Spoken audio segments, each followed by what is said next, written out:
am Sylvie Retailleau. Before becoming president of Université Paris-Saclay, I was a physics student, a researcher, a professor, a dean, and a woman who, as the years went by, became more and more aware of the reality of being a woman in higher education and research, in science, and particularly in top management.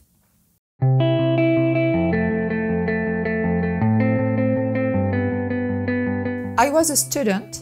It was in 1987. I was living in Cachan and studying at the Faculty of Sciences in Orsay.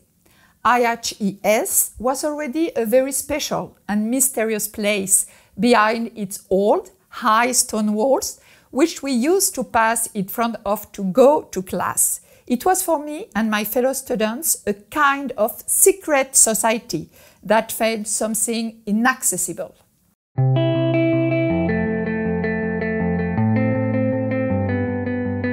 Certainly, IHES is a wonderful place to do research for both men and women scientists.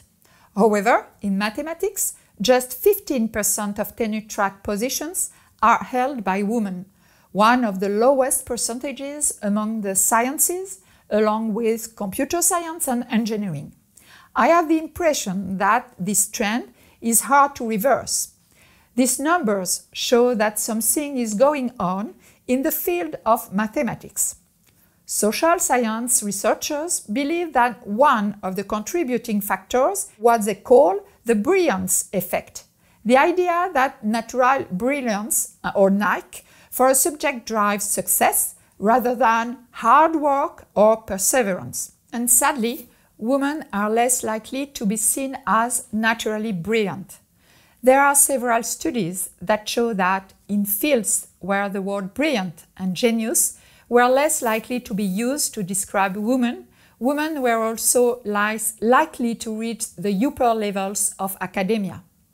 I know that IHES is heavily involved in welcoming female scientists and that the arrival of Laure Saint-Raymond is a great beacon to women around the world who dream of joining the world's leading research institute.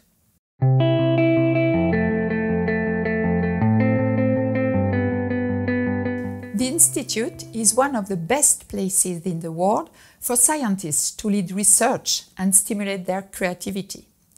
I remember mathematicians and physicists who were visiting IHES telling me that the few days they had spent there were some of the most productive in their careers.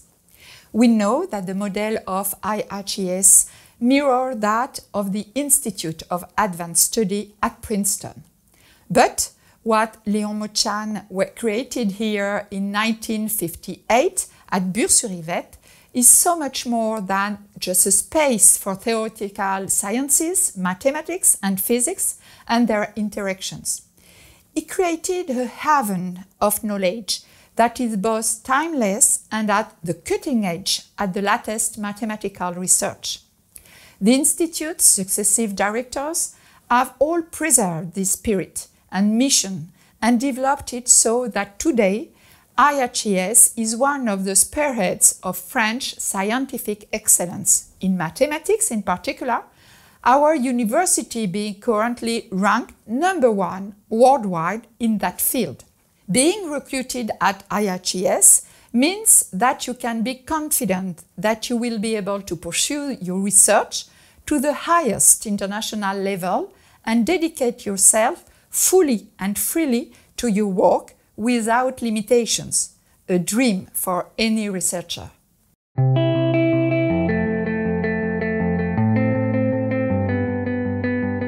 The Institute has played a founding and unifying role within Université Paris-Saclay.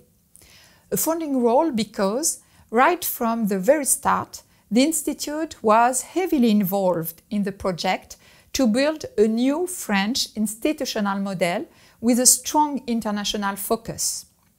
Giving France the place it deserves on the global scientific stage, and particularly in mathematics, was a goal that IHES shared and understood very well. The Institute's role was also unifying because of its desire to be more than just a partner to the university. Its desire to really embody Université Paris-Saclay helped to secure our shared position.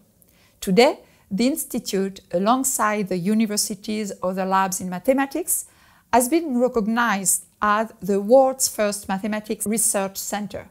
In other words, an international standard of excellence.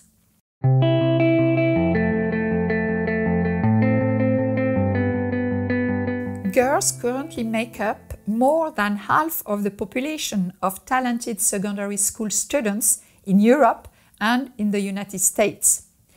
They have the necessary intellectual abilities to succeed, and that is a fact.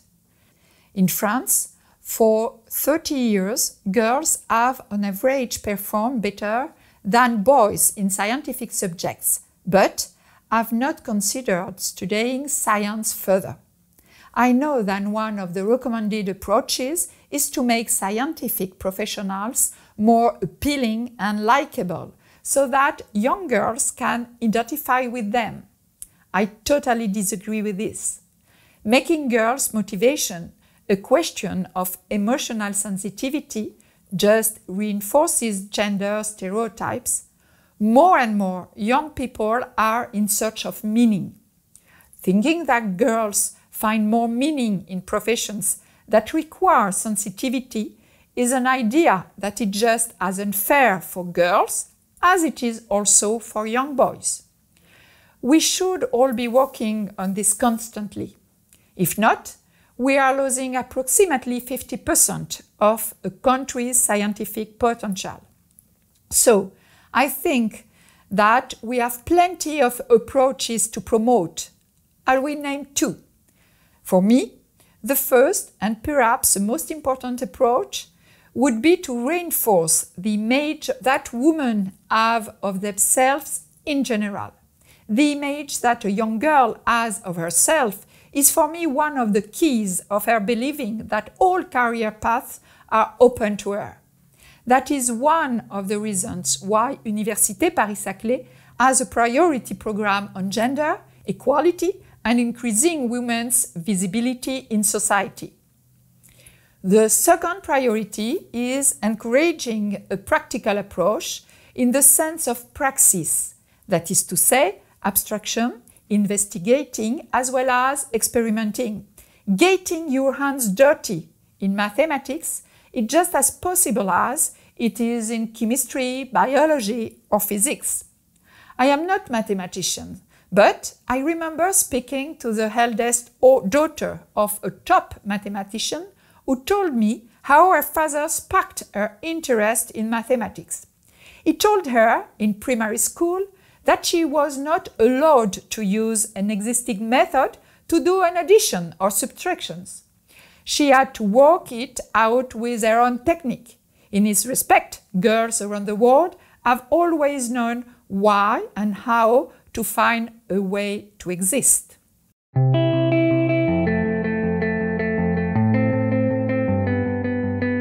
Continue what you are already doing. Find the women around the world who make up the pool of future researchers for the Institute. Host young girls during summer schools and let them have fun with mathematics. Set up programs with the Ministry of National Education and invite young girls to explore mathematics.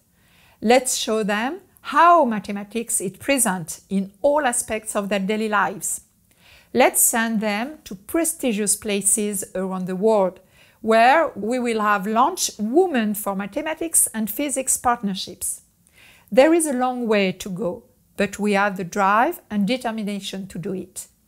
In this respect, once again, the reputation of the Institute will make a difference.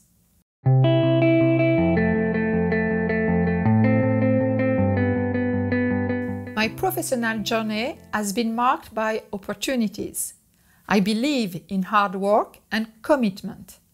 I have accepted that it is okay to have doubts, but I have banished the fear of failure. I cannot give any advice per se, and I never do. but maybe 3 obvious and important ideas. Don't try to look like men. Embrace your differences, it is fundamental. Go and follow your desires. Dare to put yourself forward, to speak up.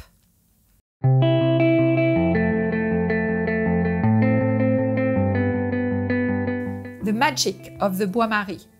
The immense joy and pride I felt the first time I visited l'Institut des Hautes Études Scientifiques with Jean-Pierre Bourguignon, a dream of the young student who passed by became reality.